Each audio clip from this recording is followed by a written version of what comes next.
We all know the stereotype of that flawless leader, the one who has all the answers, who never doubts and never hesitates. But the truth might be more transformative. Hello, I am Juan Navarro, this is Advanced Quality Programs, and today we want to challenge the way we see leadership. Not as a quest for perfection, but as a journey of clarity, courage, and real impact.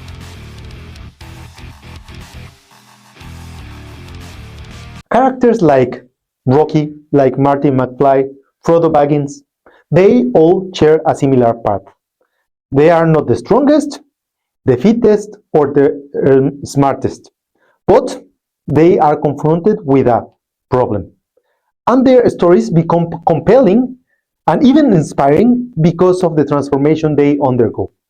Their decision to see things exactly as they are and not as they wish they should be enables them to rise above the situation.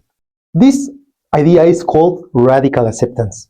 It means letting go of the thought this shouldn't be happening to me and embracing reality with the mindset this is what we are facing, so what's the next step? Some people see this as giving up, when in reality, that's exactly where the real change starts. When you stop fighting reality, you are finally free to transform what you are confronting. Think about world-class organizations like Sony, like Toyota, like Yamaha. They often encounter issues, problems, errors, and they don't hide behind it. They don't assign blame to it. They stop their production lines, confront the issue on the line, and use that moment as a catalyst for improvement. That's radical acceptance in action. Naming the issue honestly, then channeling that clarity into better systems and stronger teams. How often do you think if only people would just follow this path, or this issue shouldn't exist? That's where the power of the anti-hero archetype comes in. The what ifs and the what abouts don't exist. Accepted reality leads to a more proactive question. Given the situation, what can we improve right now? What can I do about it? Marty McFly seeks out Doc Brown to find his way back to the day he left. Rocky starts training when everyone has given up on him. Frodo takes the ring and walks the long road to destroy it. Some victims would say this shouldn't be happening and waits for somebody else to solve their problems. The heroes say, I wish this wasn't happening, but since it is, what can I do about it? That shift from resistance to action is where transformation begins. Look at the stories of Rocky, Back to the Future, The Lord of the Rings. The protagonists on the story don't choose the challenge. The mission, chooses them. But they decide the response, and that's what transforms them from anti-heroes to heroes. They accept the burden, find the meaning in the struggle, and discover a purpose greater than their own comfort. And you may say these are fictional characters, but the stories resonate with us not because they are stories, but because they are reflecting real human interactions and real-world situations. Anti-heroes aren't driven by recognition or personal gain. Their power comes from something deeper. They find their own purpose. Their mission is handed to them, and they have to commit to it. In management, that purpose is commitment to your people, a passion for excellence when your product is on the market, and a dedication to service on projects that you started. Viktor Frankl, founder of the logotherapy and Holocaust survivor, captured this beautifully in his book, He Who Has a Why Can Bear Almost Anyhow. The most resilient leaders, whether in industry, fiction, or real life, aren't motivated by praise or promotions.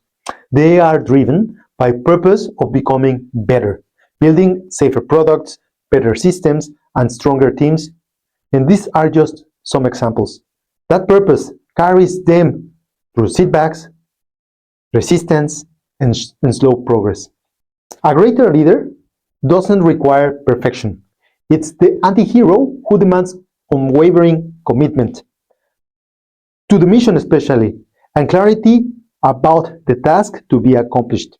Purpose is anchored in the mission, rooted in values and excellence that outlast almost any obstacle.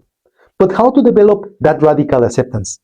Three words: power of presence.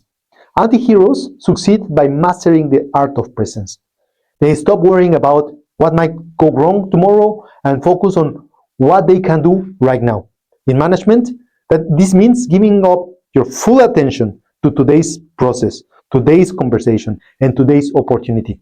Whatever happened before, whatever comes next, is irrelevant. It is not your business right now. Worrying about the future is a form of avoidance.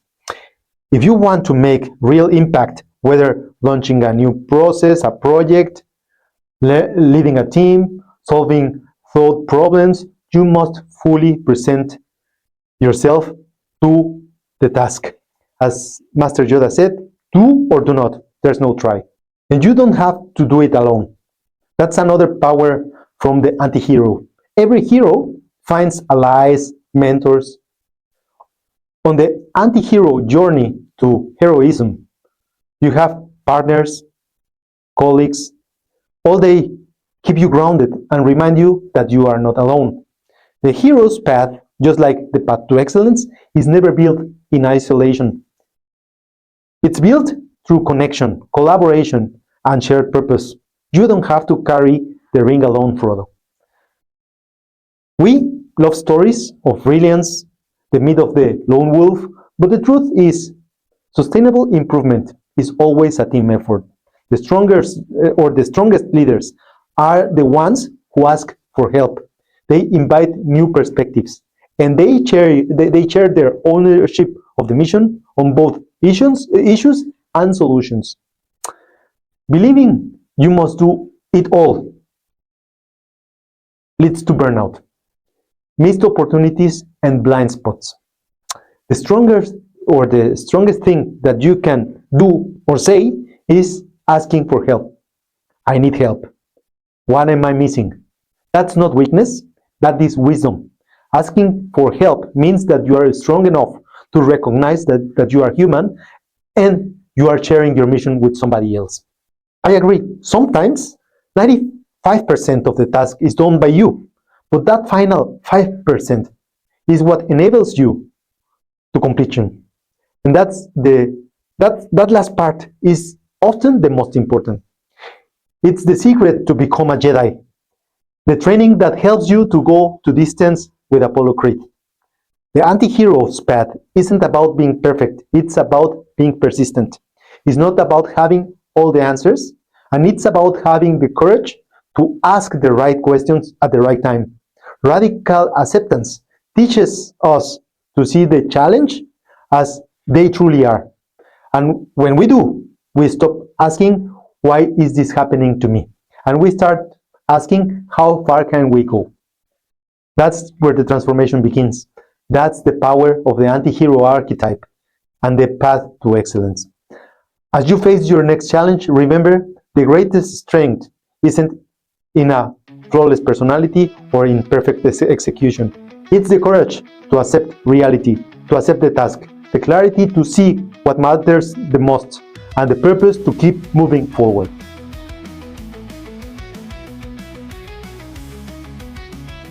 And that's it for today. The world needs more anti-hero leaders, people who embrace uncertainty.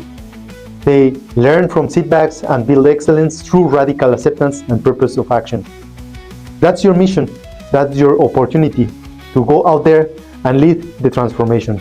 Thank you for joining me today, and don't forget to hit like, to share, and reading my books, Life Quality Projects, Principles of Quality, and now checking the quality mindset helps a lot. And until next time, keep building excellence, one clear, courageous step at a time.